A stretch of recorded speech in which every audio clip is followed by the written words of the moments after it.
Hello and welcome to एचडीसीएम।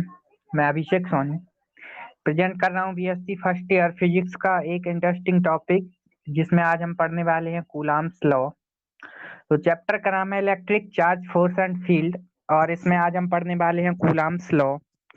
तो coulombs law को detail में देखेंगे, क्या है एक्चुअल में कूलाम्स लॉ। तो देखिए, जैसा कि डेफिनेशन आपको दिख रही है स्क्रीन पर, कूलाम का नियम भौतिक विज्ञान का एक नियम है जो स्थिर इलेक्ट्रिक चार्ज कणों के बीच लगता है। स्थिर इलेक्ट्रिक चार्ज कणों के बीच लगता है। अकॉर्डिंग टू कूलाम्स लॉ, इस नियम के अनुसार दो आवेशों के बीच लगने वाला बल उन दोनों आवेशों के मान के अनुक्रमानुपाती तथा उनकी बीच की दूरी के वर्ग के व्युत्क्रमानुपाती होता है। ये हमें कूलाम्स लॉ में बताया गया है।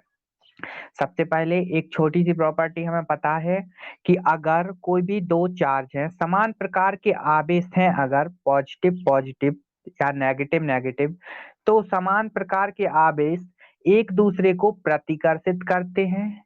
इन दोनों में रिपल्सन होगा। अगर दोनों पॉजिटिव पॉजिटिव चार्जेज हैं या नेगेटिव नेगेटिव चार्जेज हैं, मीन्स दोनों चार्जेज अगर समान प्रकार के हैं, तो इन दोनों के बीच में रिपल्सन होगा, यानी ये एक दूसरे को प्रतिकर्षित करेंगे कुछ इस टाइप से। और अगर आवेश विपरीत प्रकार के हैं, जैसा कि पॉजिटिव पॉजिटिव है या नेगेटिव नेगेटिव है, ये दोनों चार्जेस, तो ये इस पर जो फोर्स लगेगा ये एक दूसरे को रिपल्स करेंगे, अट्रैक्ट नहीं करेंगे।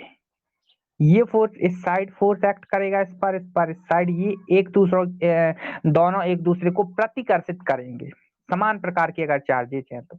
और अगर यहाँ पर विपरीत आवेश हैं, जैसे कि एक पॉजिटिव चार्ज है एक नेगेटिव चार्ज है, फॉर एग्जांपल ये पॉजिटिव चार्ज और ये नेगेटिव चार्ज, तो ये एक दूसरे को अट्रैक्ट करेंगे। इन दोनों के बीच में जो फोर्स एक्ट करेगा वो होगा attraction force.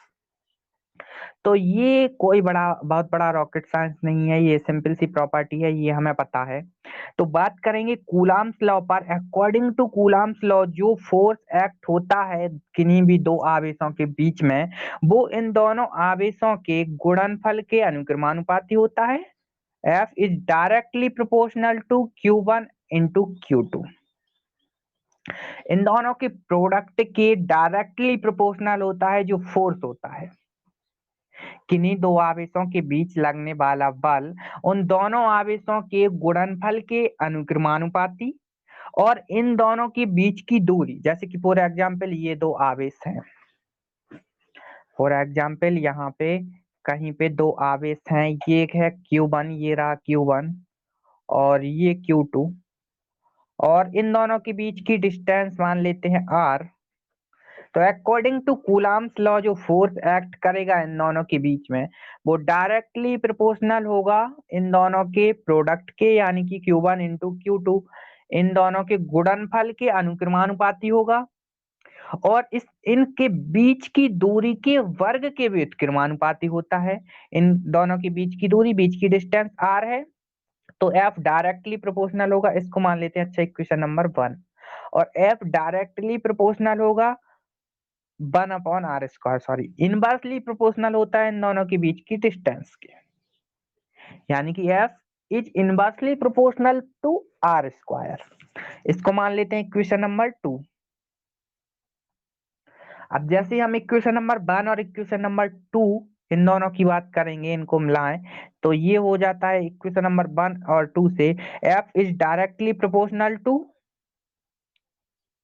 Q1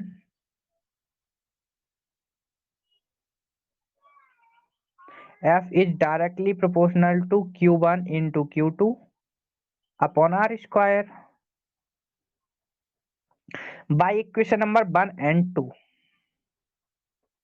F is directly proportional to Q1 into Q2 upon R square।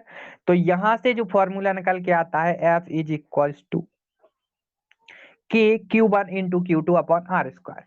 यहाँ पे K एक कांस्टेंट होता है, F इलेक्ट्रिक फोर्स, के कूलाम कांस्टेंट होता है यहाँ पे, Q1 और Q2 ये दोनों चार्जेज हैं, और R डिस्टेंस है इन दोनों के बीच की।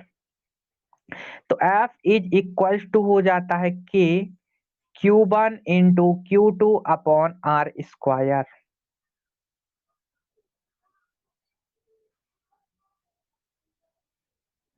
ये था कूलाम्स लॉ।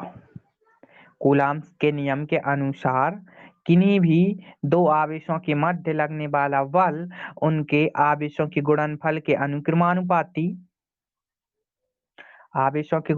अनुक्रमानुपाती और उनके बीच की दूरी के वर्ग के व्युत्क्रमानुपाती होता है।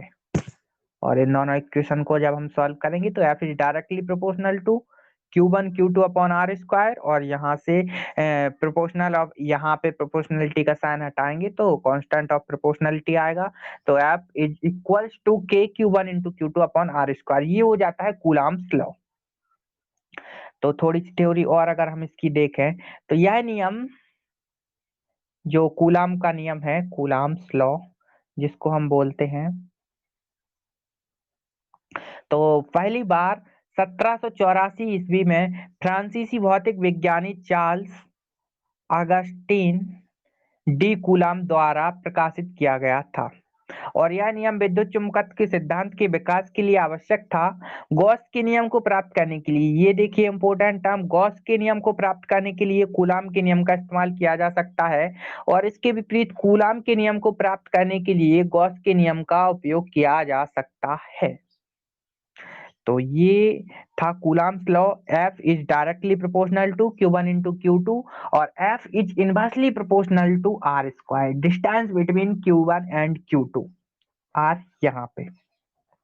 तो आई होप आपको समझ आया होगा कूलाम्स लॉ एक्चुअल में क्या है। तो आज के लिए इतना ही, मिलते हैं नेक्स्ट लेक्चर में। Thank you.